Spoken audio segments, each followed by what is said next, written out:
This time on Monkey Life, the British pet trade strikes again as the park prepares to welcome another neglected marmoset. Little boy's name is Leo, perhaps about 4 months old. We won't be able to confirm until he arrives. An emergency at the hospital when Capuchin Winslow is injured in a fight.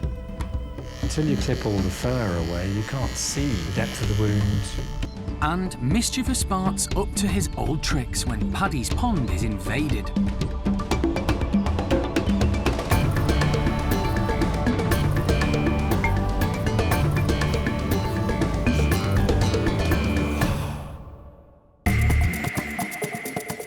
Monkey World in Dorset, set deep in the English countryside, is the largest sanctuary of its kind on the planet.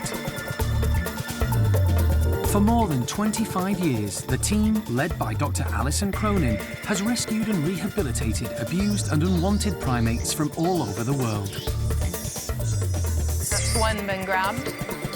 The park now provides a home for more than 240 monkeys and apes from 19 different species. Its aim is to give them a safe and happy life in as natural environment as possible.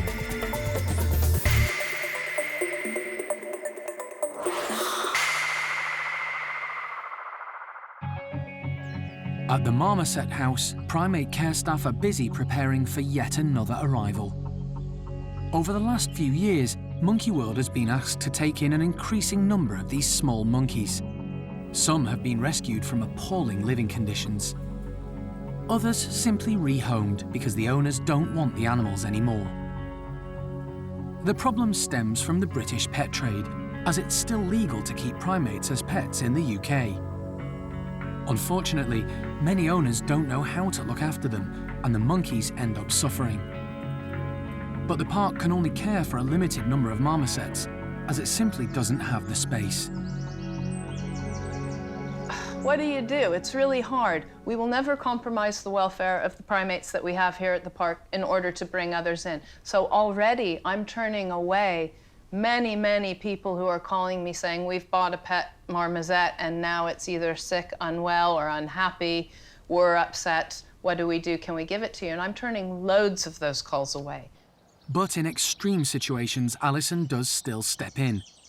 And she's just had a call from the RSPCA about a very young marmoset who was taken to a veterinary practice in London. Little boy's name is Leo, perhaps about 4 months old, and perhaps male. We won't be able to confirm all of those things until he arrives. I've agreed for Leo to be brought to the park today from the veterinary practice in London, because already I can see from the x-rays that he's got malformations on his spine. I was told he has a stiff and bad gait already. She thinks that there's a hairline fracture of the femur. I can see where she's talking about. So for all of those reasons, we've agreed to take Leo on today. But otherwise, I'm going to have to continue to say no. Alison is hoping that Gabby, one of the adult females, will act as a surrogate mother to Leo. Gabby in the past has been absolutely brilliant. She adopted Solomon when we brought him in. Hopefully, Leo will just jump right onto her and Gabby can take over his rehabilitation. We'll have to wait and see what happens, but this marmoset that's coming today, even though he's only approximately 4 months old, already has potentially overwhelming physical problems and also overwhelming psychological and social problems, and we're going to try and turn all of that around straight away. Rescuing and rehabilitating primates is only a small part of the work that goes on at Monkey World. The primate care staff are keen to make sure the residents are stimulated too. They often make them work for their food and provide enrichment for them to keep them occupied. At Paddy's enclosure, the chimps sense something strange is happening.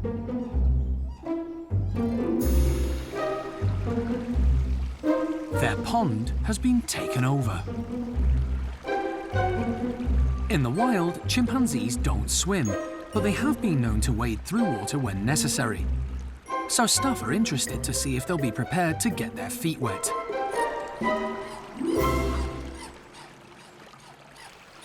The chimps are eager to investigate the alien invaders, although young Bart decides to stay at the back.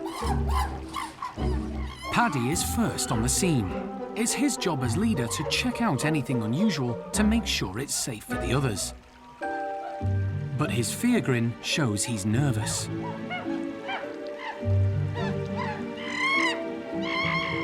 Beth, who's one of the highest-ranking females, joins him, but is also fear-grinning.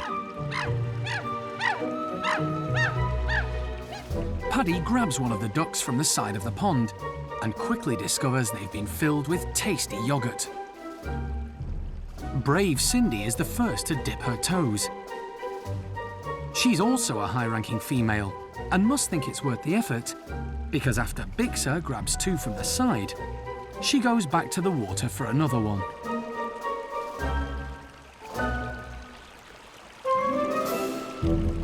The chimps have overcome their fear and are happily tucking in. Bart decides it must be safe, so makes his move. But instead of wading in the pool, he picks up one of Clin's leftovers. The cheeky little chimp then steals from Chatter, who's managed to gather quite a stash. Hebe wisely moves out of his way, leaving Chatter in Bart's line of fire again. While Dad Paddy is busy grabbing more ducks, Bart hunts out Hebe. She's not amused.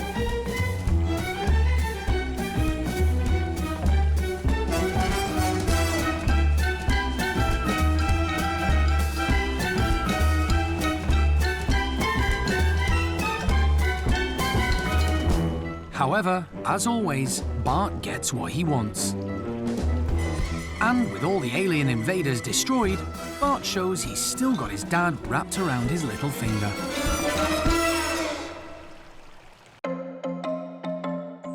Most of the time, the primates live harmoniously in their groups. But like all families, occasionally there will be squabbles and disagreements. Today, there's an emergency at one of the Capuchin houses, because overnight, leader Winslow seems to have got into a fight and has a large gash in his neck. The wound is quite nasty. It's quite a size, and it's also rather deep, so yeah, we don't want to take any chances with it.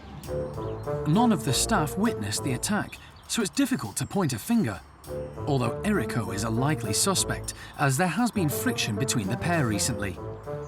And Felipe and Franco can get a bit rough at times too. We think it's one of the boys because of the size of the wound, and they've got quite big canines, but it would be unfair to sort of blame anyone without having been here and seen it.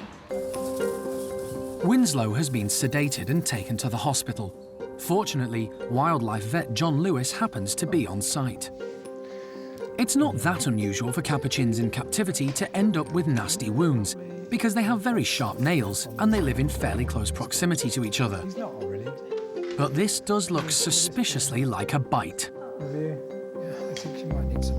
Once Winslow is safely hooked up to the monitors, John gets down to business. These are good.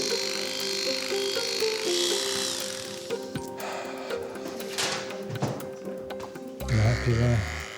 Trouble is, wounds like this, until you clip all the fur away, you can't see the extent of the wound, the depth of the wound, etc. The wound doesn't seem too bad, but it's important it's treated to make sure it doesn't become infected.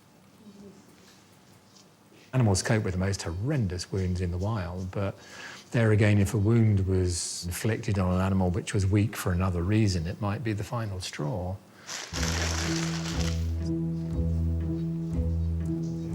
It would be nice to have a light really on it, wouldn't it? As with all the primates he treats, John is going to use dissolvable stitches.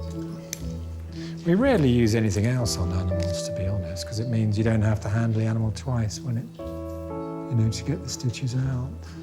The problem John now faces is how he's going to get the stitches to stay put. Capuchins are extremely dexterous and more than capable of pulling them out. I'm just gluing the knots to make them more difficult to undo.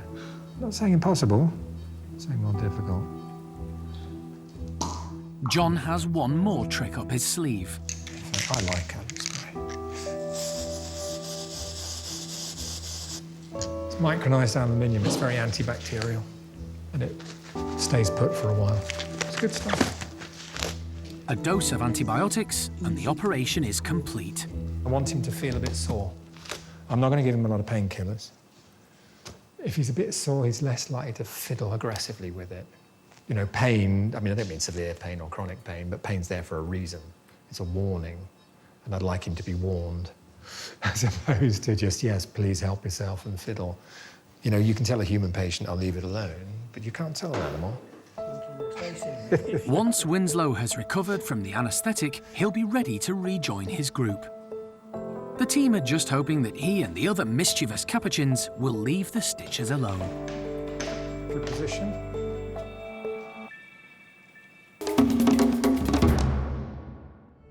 Coming up, the team are worried when they meet baby Leo. I reckon he's on a knife edge right now. I don't know if he's going to make it or not. And young orangutan Jolie comes face to face with an adult male for the first time when she graduates from the nursery.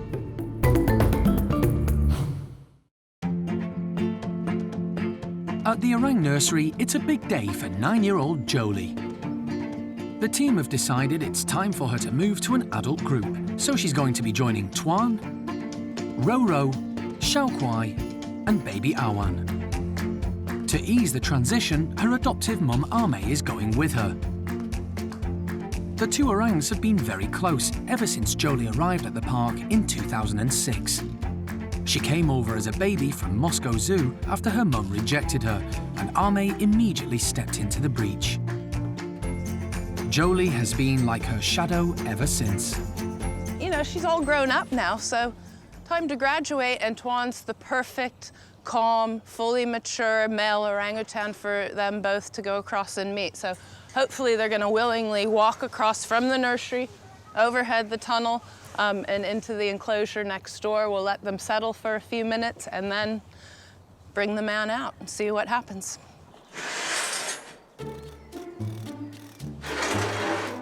Ame seems quite excited to be going somewhere new. Good girl! Jolie follows on behind. Come on, missus! She's the business. But as Ame steams forward, Jolie has second thoughts. Ame has reached Tuan's enclosure, but suddenly her bravado disappears.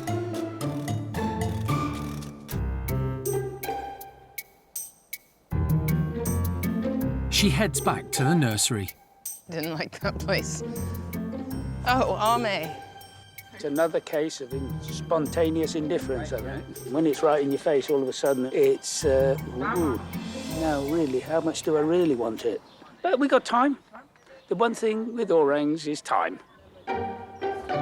After a while, Ame gathers her courage and approaches Tuan's enclosure again. And Jolie follows her lead.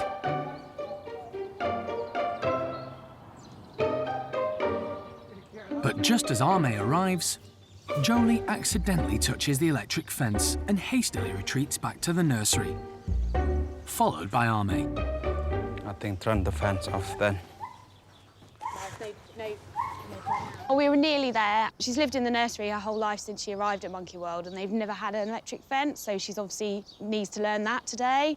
So we've just seen that happen, so we feel a bit sorry for her, so hopefully she'll get some confidence and she'll come back and see what it was. Could this be third time lucky? Ame tentatively tries again. It's decision time for Jolie. Does she brave it to join Ame, or risk going back to the nursery alone? Finally, they both arrive in their new home. With no one else around, Jolie starts to explore, while Ame keeps a watchful eye out for any trouble. The team decide it's time for the duo to meet their new leader. It's not the first time Ame has lived with an adult male orangutan at the park.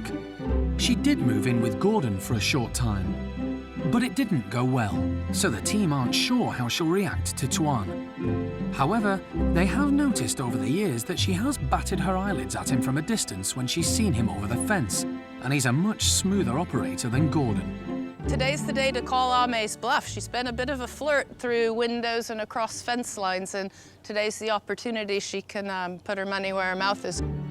But faced with her suitor, Ame has second thoughts and heads away from Tuan. Jolie, on the other hand, has never lived with an adult male and seems intrigued. Tuan is used to females coming and going and gives the girls the space they need. Jolie has become quite bold and seems happy to share the climbing frame with Tuan. But Ame is keeping her distance. Her experience with Gordon may be making her wary. Gordon lives next door and spends a lot of time watching Tuan's group. In the wild, male orangutans would generally keep out of each other's way, but here it's impossible. Gordon has matured and grown into his role as leader of his group over the last few years. But compared to Tuan, he's still relatively inexperienced, and he can be very grumpy. The orang team don't think living next to Tuan is doing him any good, so plans are afoot to move him and his gang, Amy, Xiaolan and Lucky, to a different enclosure in the very near future.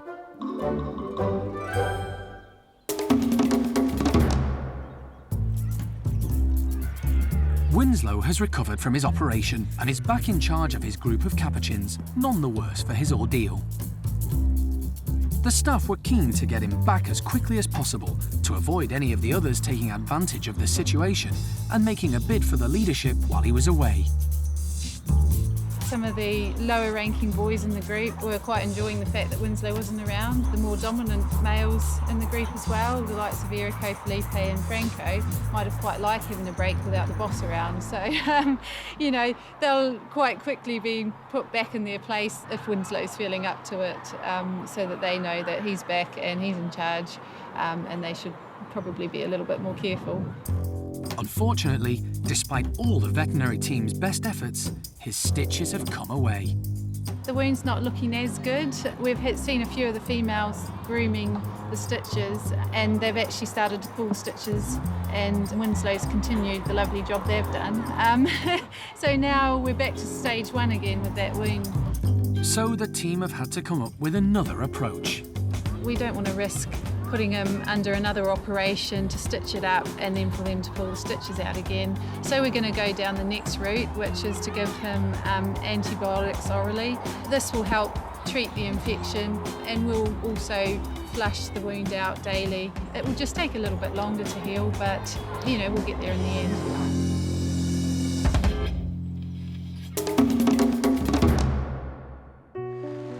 The RSPCA is just arriving at the park with baby marmoset Leo.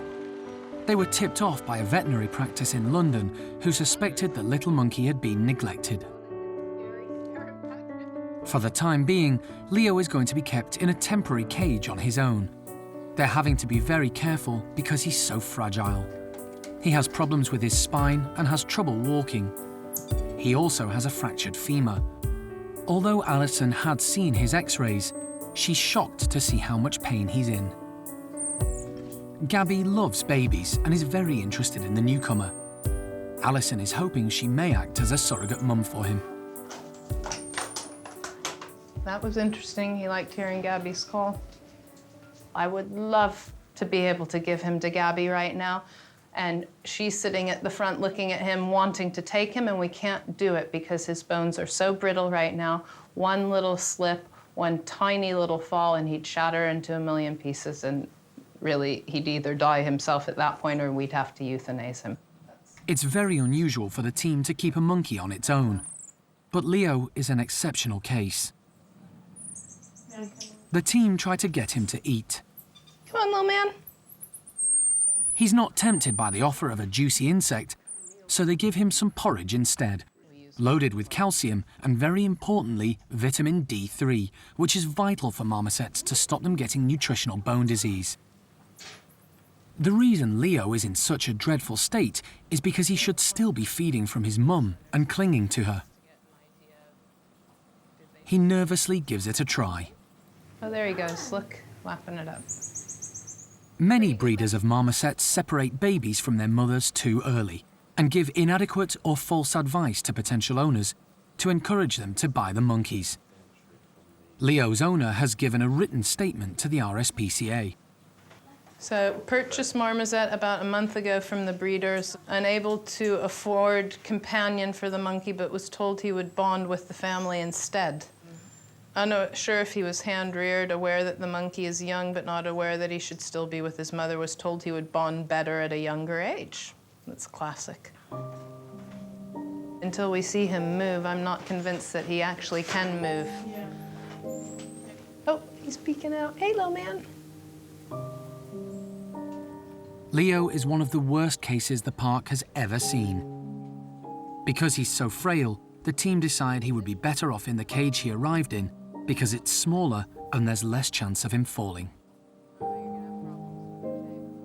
His back end does not work at all right now at all, and what's perhaps even upsetting to me is that you watch him try and move and he just trembles, which is maybe him trying to make his limbs move, but I think it's a reaction to the pain. This is a very painful condition, and I think he's in the height of the throes of his bones bending and breaking, and he's a baby. This is one poorly monkey. I hazard to say it's probably an individual that's in the worst condition that we've brought in a long time.